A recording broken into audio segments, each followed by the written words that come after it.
are listening to Your Voice, Your Business with me, Akita, the lady with the voice. And I have the one and only Miss Angela Robinson from Tyler Perry's show entitled Haves and Have Not. Hello, Miss Angela. Hello, Miss Akita. How are you? I am blessed and highly favored. Yes. I'm so excited for you to be here. I'm excited to be here. I'm so excited. Yes, ma'am. Okay, tell my audience where you're from. I'm from the Duval. Yes. Jacksonville, Florida, East Side. Oh, the East Side. East Side. What you say? Oh, yes. So what school did you graduate from? I graduated from Rains, so Rains not quite the East Side. I had to make some changes so that I could go to Rains. But yeah, I graduated from Rains High School. What you Vikings, say? #1. Yep. I know that's right. Mm-hmm. Now let me ask you something. What made you want to become an actress? You know, when I was growing up, my mother was an English teacher, and she also taught drama. Okay. And so she was always putting on plays with her kids. She was always doing plays at church. So I was always with her.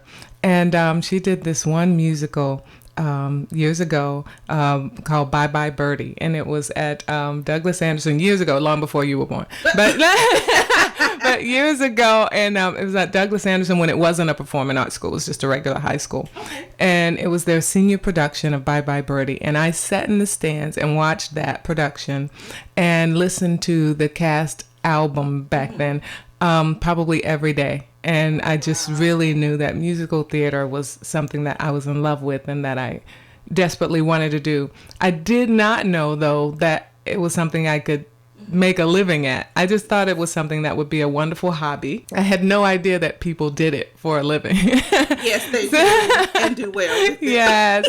I later found that out. Yes, ma'am. Yeah. Tell my audience the length of time you've been an actress. Oh, I have been a professional actress for 20 years. But you're not old. I'm not, baby. I'm only 25. I started when I was 5. No, I'm working. Yes, ma'am. No, but yeah, I definitely for 20 years I got my start here in Jacksonville at the Alhambra Dinner Theater. I remember that. Do you? I remember the Alhambra. Yes, you remember? Yeah. Ain't Misbehaving. I went in to audition, and the owner there hired me, gave me my equity card. Equity card is sort of your union, the actors union. You get to join the union. That's when you're quote unquote professional, and you get health insurance and retirement and all of that stuff. So yeah, I was shocked too. Then I was like, what? But yeah, he gave me. He said, well, in order for me to hire you, because we're a professional theater, I have to give you your equity card. And from that point on, he kept hiring me, and kept putting me in shows. And honestly, Akita, I was so content with that. I had a weekend gig down in Ponte Vedra, at a country club there. I was singing on the weekends there, and I was very, very happy. I was also working at the Barbizon School of Modeling, and my life was so busy and great. Busy. And I went to audition for the next production at the Alhambra.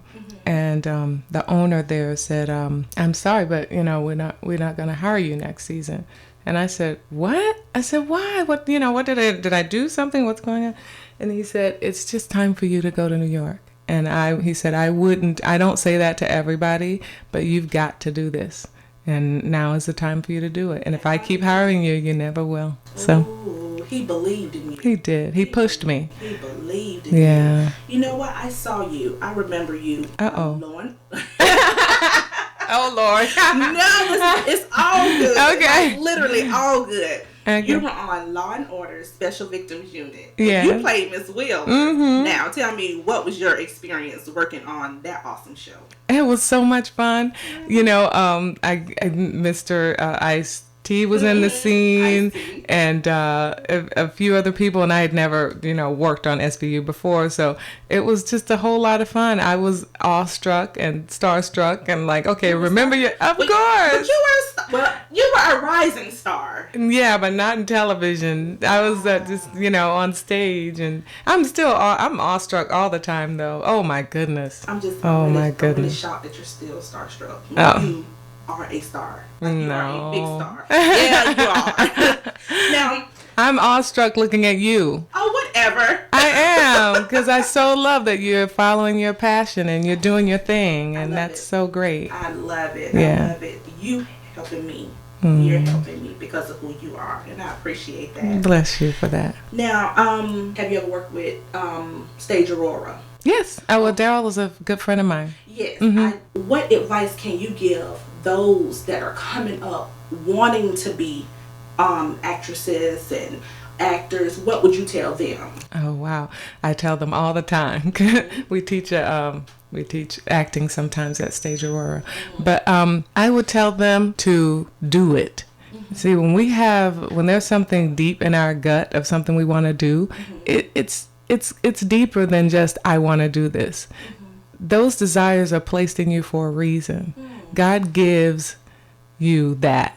It starts with a seed. And when you wake up and say, I really want to do this, I really want to do this, you have to think about why it is that you want to do it, and then pray about it and allow God to lead you. But to sit on it is terrible. It does a disservice to the world, because you're holding back from the world what God wants you to give. And so the gifts and talents that he gives to you, he doesn't give them to you for you to sit on them, for you to be afraid, for you to worry about what people will think if you pursue it. You have to do it. You don't really have a choice, because we're depending on you. We're depending on you to write the play, because it's supposed to bless somebody. I'm being fed. I am being fed because just keep going. And in 2008, you starred in the Broadway stage play, Color Purple, honey, with Fantasia. With Tay. Baby, when I tell me, what was it like playing Suge Avery on the stage? Yeah. And how did you prepare for that role? Did you reach out to the original Suge Avery, which is Margaret Avery? Yes. I wish I could have. No, I didn't get a chance to, but I started out on Broadway as an understudy to the role. So I understudied the amazingly fabulous Elizabeth Withers, who originated the part. And so I had a good amount of time to study her, to study the part. So I had some prep time before I actually took over when she left and took over the part, and then went on tour. We came to Jacksonville, which was cool. But preparation was just really me looking at women. I tried not to look at Margaret Avery because I didn't want to be I didn't want to try to copy. Okay. Yeah, and who couldn't try to copy such an amazing performance? So I knew if I looked at it a lot, I would go, oh yes, I'm taking that, and I want to do that, and this. So I wanted to really try to create something that was original. Mm-hmm. So I tried not to look at anybody who had played the part.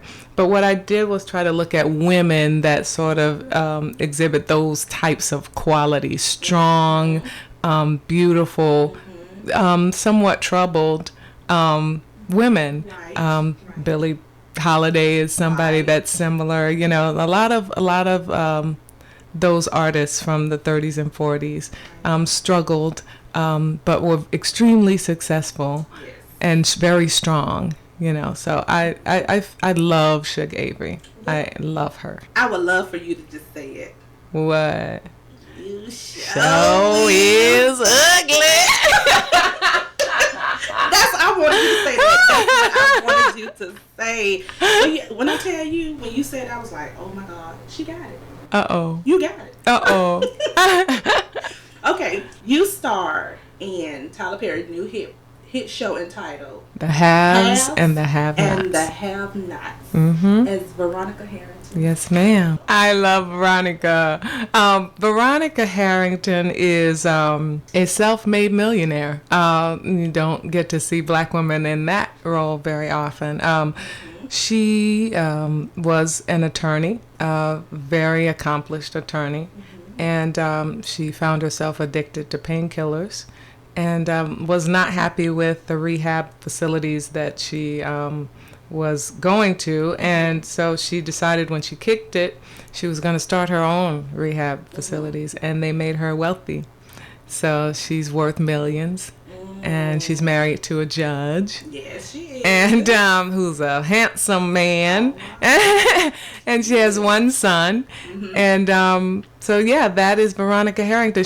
Veronica is new money. I always like to say she's new money. Because, old money, they don't really flaunt. It's like, it's a way of life. It's nothing to it. But the new money, you see it on their nails and in their hair and their hat and their clothes. And they have to kind of show you, show it off. I'm working it, honey. Yes, so she's more new money. Okay. Yeah. How was that role presented to you?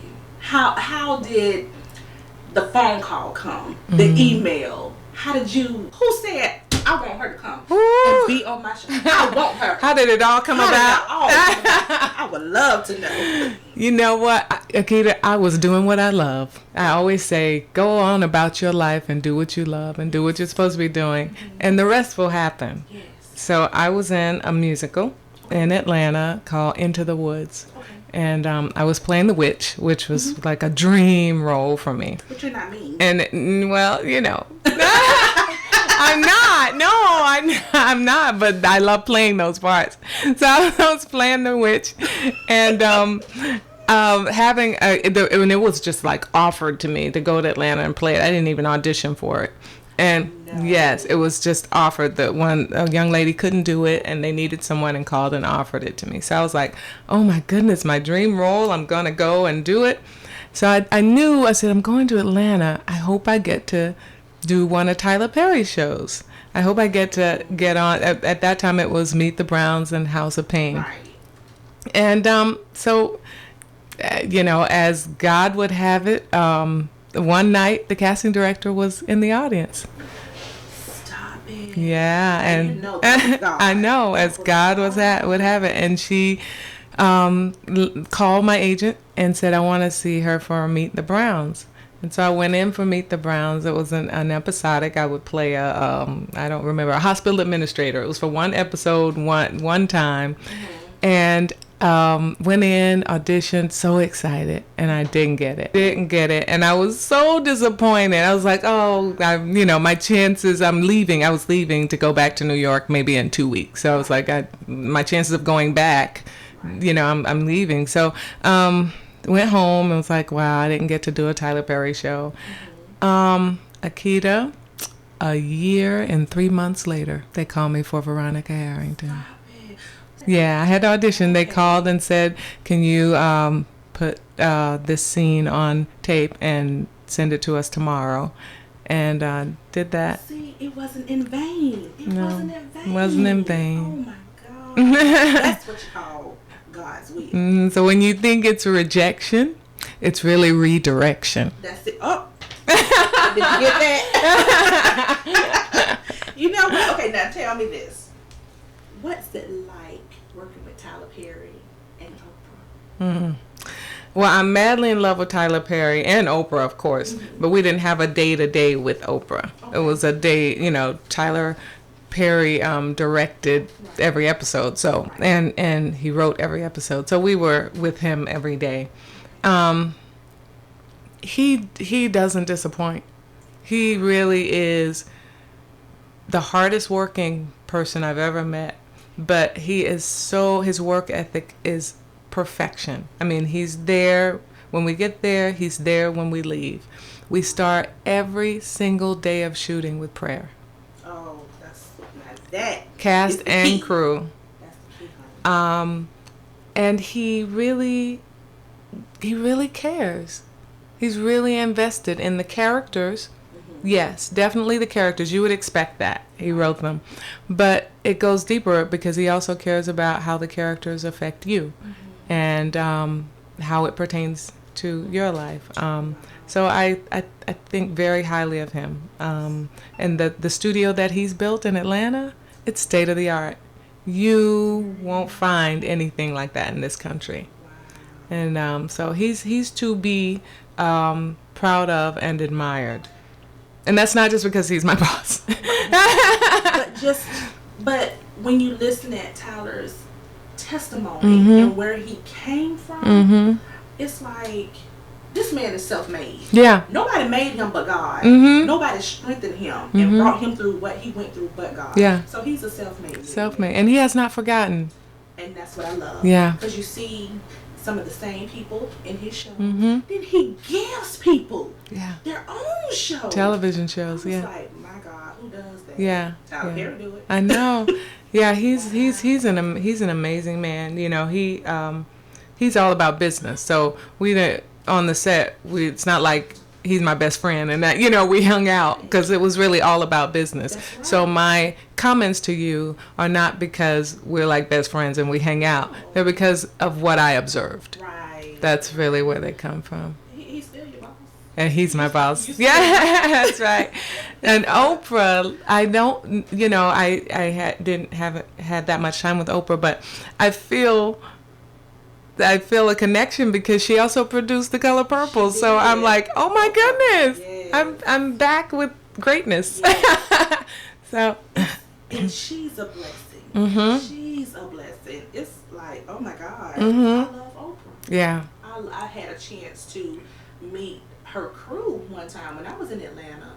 Wow. Such wonderful people. Yeah. Such sweet people. Yeah, they keep great people around them. I mean, we had very professional. We had a chance for the Color Purple cast went on her show when it was Oprah Winfrey show in Chicago, and top notch. That staff, they were amazing. It was so great being on the show, and the staff at Tyler Perry Studios, everybody from the receptionist when you walk in. To the ladies who clean, everybody is so loving and caring and wonderful. But you know, that kind of thing starts from the top. Yes. When that spirit is good, it just kind of trickles down. And it connects you with other good people. You know. And it's such a great atmosphere to create in. When you're creating, you're really, I think of creativity as a very spiritual thing. So you have to be open, you have to be sort of in a peaceful state, I think, in order to really allow God to flow through you for you to give. So when you're in an atmosphere like that, that's so beautiful, it helps you to create. I believe that. Did you see your career taking off like it has now? Did you see that back in the day? I bet your mom saw it. You're gonna make me cry. I bet your mom saw it. You know, my mom didn't want me. She's like your mom. Yes. She's like your mom. She didn't want me to do this. What did no. She want you to do? You know, my mom was an English teacher. Right. And so for years, she didn't really want me to teach either. She thought, oh, I don't know, it's hard, you know, teaching is so hard.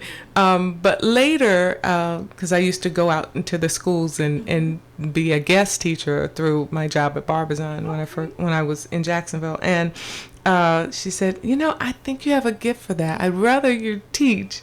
And I thought, no, Mom, I'm going to act. So my mom and dad really weren't supportive in the beginning. But what I love about them, they supported me anyway. Even though they didn't get it or agree with it or understand it at first, they supported me anyway. It was still like, oh, goodness, she's in another play. But guess what? They were in the audience. They were telling people to buy tickets. You know, they were still supporting, although they were saying, I hope she gets done with that soon. But, I mean, that, to me, it seems like the ones you want to support you, they usually don't in the beginning until they see a great progress. That's it. They don't say anything while you're on a lower scale. Oh, you just interviewing these little regular people around Jacksonville. But now look who I'm in front of. And you're going to be in front of so many people. I'm little pieces compared to the people that you're going to interview, Akita, because of your persistence and the way that your spirit, you're going to, oh girl, you're going places. Well, you know what? I believe it because you said it. I believe it. I believe it. It's true. Okay. Do you see yourself working with Tyler Perry again in the future? I hope so. Me too. I hope you have your own show. I hope so. Veronica Harrington. A spinoff. Exactly. Yes. Mr. Perry, do you hear? No, I'm just, no, I hope so. He's a wonderful person to work for. I believe that. So what's it like working with Tika Sumpter? I love me some Tika. Do you remember her from the Jeffersons as a little girl? She was Jessica on the Jeffersons. Oh my goodness, I gotta get on her about that. I did not. That was her. Really? She played Lionel's daughter and the granddaughter to George Jefferson. Wow. As Jessica. She had a little long curly hair. Yeah, that was her. She's a sweetheart. She plays that role. Yes. I mean, that she's nothing like that, but she plays that role to the hilt. She is just a sweetie and so talented. Yes. Yeah. So what do you do each time you're getting ready to go to rehearsal? How do you prepare? That's what you do? I had to clear my throat. Oh! I had to clear my throat. No, one, there's not much rehearsal in television. There's in theater, I got so spoiled because in theater you get 6 weeks, 8 weeks of rehearsal, and then you get tech rehearsal. You get so much rehearsal that it's wonderful. Television, you kind of run it, and then you do it. And so, what about your lines? You better know them before you get there, and sometimes you don't get it until the day before. I'm like, I would never want to be an actress. I know it's tough, and I mean every schedule is not as grueling as a Tyler Perry schedule, but yeah, you kind of.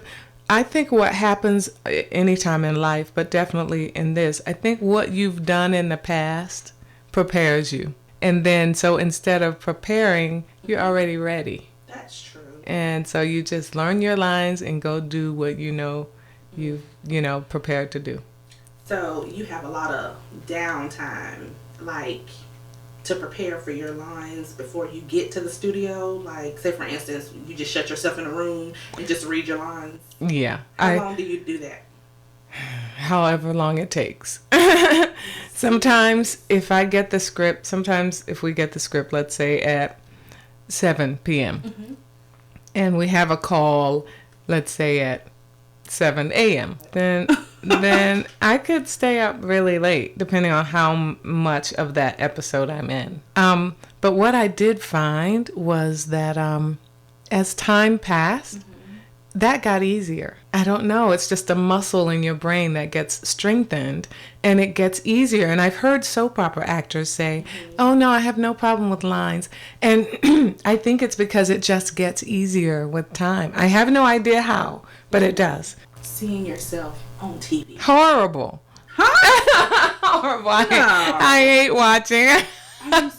Yes. I don't see anything that you see. All I see is, look at that zit. Why didn't they cover it? Oh my goodness, my nose. Oh, look at that. Why did I wear that color lipstick? That's Miss Robinson, really? No. Yeah, at first. Now it's a little better, but at first it was tough. Yeah. I mean, what did your mom say when she saw you? My mother. Finally. I have arrived. My mother was so happy. These were her words. She said, well, this is answered prayer. That was her. That's what she said. She was very happy. Because, the thing about television, I love it. And it's been a dream of mine to do a television series. But it says to a lot of people that you have arrived. But I arrived the day that I was able to get a check.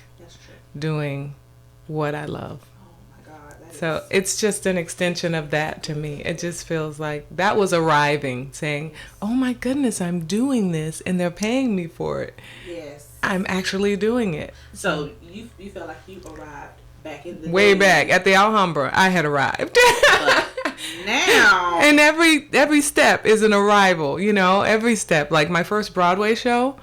Woo. That was a milestone because that was my dream from 10 years old to be on Broadway. It's a Broadway. Yeah. And unfortunately, everybody's not gonna be on Broadway. They may be on TV, but they might not be on Broadway too. Yeah, Broadway's hard. That's what Daryl said. Daryl Rubin Hall. He said that. Yeah. He said that Broadway is tough, but you know what? He did it. He did it. He made it. He accomplished it. Yeah, it's tough, but worth it. If it is something that you want to do, pursue it. It's worth it. So, were you married at the time When you were going through like Broadway? I got married, the year that I got my first Broadway show. Did that clash? Mm-mm. He was supportive? Yes. Well, it's so funny. Like, before I got married, I thought, because I gave my husband, that man. I was like, no, I'm not interested in dating. I have to pursue my career. I just moved to New York and I'm going to pursue my career. And because I didn't see how I could really be all in pursuing my career and then this relationship and marriage. So I was willing to put that on hold because I'm here now. And it took me it was so hard. That's you. Okay. So listen up. Okay. It was so hard for me to, gather up the strength to move to New York. And I say that because there wasn't a lot of people around me that were doing it. Like nowadays, it's like, yeah, do it. But I was very close to my parents and my family. And I really established a life here in Jacksonville, albeit right out of college. So how much established could it have been? But to me, it felt established.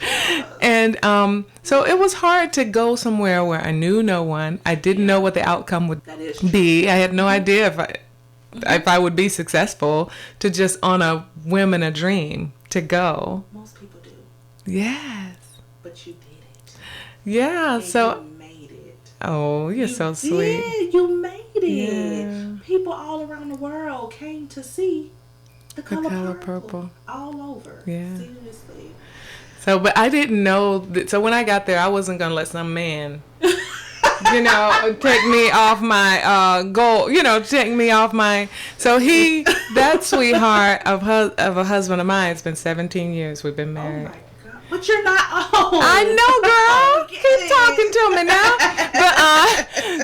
But that sweetheart said, okay, well, I'll wait. Really? He said, do what you got to do. I'll wait. My sister, she's shaking her head. And he hung in there with me until I realized he was like a blessing in my life. He was not going to hold me back. He was going to be like, with him, I could even go further because we were a team. And the same with him. And he's an actor too. Yeah. So, yes, girl. What did he play on? I didn't research him. Oh, that's okay. It was all about you. That's okay. But no, so we ended up getting married, and like I said, 17 years later, and we're such a great team. We're a team, yeah. Well, speaking of your wonderful husband, yes, you guys have a foundation. Mm-hmm. Tell us about it. Well, we have a company. It's called the White Robin Group. Mm-hmm. We formed this company in 2008. Okay. And what we noticed mainly me, because my husband went to college in New York. He went to Columbia. Mm-hmm. But when I moved to New York, what I noticed is there was no one to help me, like someone that I could call to say, should I live here, or what about this agent, or what about this, or I didn't really have anyone. So we thought we would start a company that would be a consulting firm for people that need some consulting. And if you need, you want to move to New York, you want some career counseling, we're there for you. We offer acting classes. My husband's also a professor. He's an acting teacher. So we offer acting classes. We will help you if you're talking about moving to New York, to let you know sort of the steps that you need to take in terms of finding an agent, going to auditions. Those services of just having one conversation with you, that is free. We don't really charge for that. It's just a conversation. If you email us, we'll be happy to email you some information. But our classes, we charge for the classes. And then we have sort of a 90-minute career counseling thing that we charge for as well. Yeah. That's a blessing. The White Robin Group.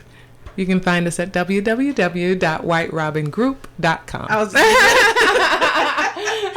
That's what I was getting ready to say. Yes. Now, who would you love to work with? What celebrity? Who have you always dreamed of working with? Because I know you're going to be on a movie soon. I'm sure you are. You're speaking all these wonderful things into my life, Akita. I receive it. Because from one comes the other, and everybody see you now. You know, only so many can see you on Broadway, but the world see you now on TV. I receive it. I'm coming back here when it happens too. I'm like, yes. Akita, you told me, and I'm bringing Denzel, and we. Yes, ma'am. Yes. Bring him. So, do you want to work with him? Of course. I would love to work with him. Felicia Rashard is. Oh my God, I love her. She's a huge fan. I'm a huge fan of hers. Oh my goodness. No, I'm a huge fan of hers. I know Felicia. We have a choir in New York called the BROADWAY Inspirational Voices, and it's a choir, filled with Broadway artists. And Felicia is actually in the choir, so I know her, of course, as a choir member. But to work with her. And she's doing a lot of directing now as well. But I would love to just be in a scene with her. And, I just think she's such a wonderful actress. She is. I grew up watching her on The Cosby Show. And I believe that her character and her personality fits her life, period. Yeah. Because you could just tell. Sometimes you could just tell through the movies. Yes. And through the regular television that some people that's just how they are. It's just them. Like, sweet. Oh my God. Yeah, but there are many more. But that's just one. Yeah, that I would love Don Cheadle. So many, and then the legends, Ruby Dee, Cicely Tyson. Oh my God. You're in the right place. They see you. They see you now. Wow. They see you. So to be in a room in a scene with those women would be really amazing. Can make it happen. All right. He can make it happen. Yeah. Oh my God. Well, you know what? Well, I got one more question. Okay. I got one more question. I don't know why I have this frog in my throat. What? Am I nervous from being here with you, Akita? Oh, whatever. What's going on? Whatever. No, okay. What do you got coming up next? You're not gonna tell me, huh? That's okay. You mean with the haves and the have-nots, or with my career? Or I am just gonna enjoy the ride. I'm gonna enjoy this. It has been a career goal to be on a television series, and so to have this opportunity is great. I want to be able to help people through our business, and like you said, movies is the next step. So, I believe. Yep. Well, Miss Angela Robinson, thank you so much for doing Your Voice, Your Business. Thank you for having me. I really don't want her to go. I don't want her to go, but I know she gotta go. I've enjoyed it. Me too. I've enjoyed it. You are something else. Stop it. You are. I love this. I love what I do. I can tell. I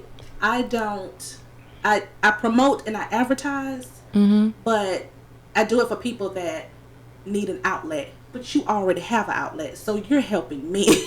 Oh no, but I'm glad that you do that too. I love this town.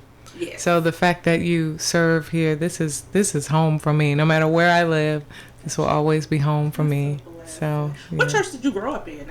I grew up in First Baptist Church of Oakland. Really? The Oak on the east side. Of Oakland? Yes. Are you serious? First Baptist Church of Oakland. Reverend C.B. Daly.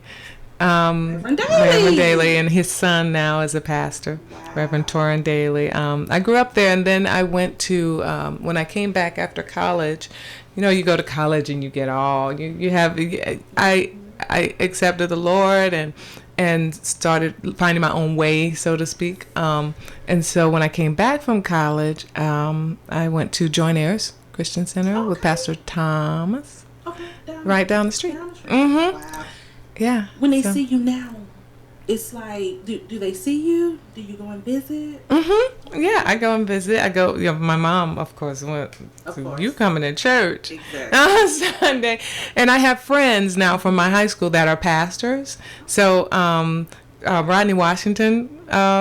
Are you serious? Yes, and Barry Townsend. I mean, these are pastors here now. Barry Townsend, I think, Open Arms Church, and so I'd like to visit their churches too. So, but Mom is like, I would love to visit their churches and go by Joynaires. Also, Lee Offrick, he's right up. Yeah, he's from high school as well. So I know, girl. They were way ahead of me. Whatever.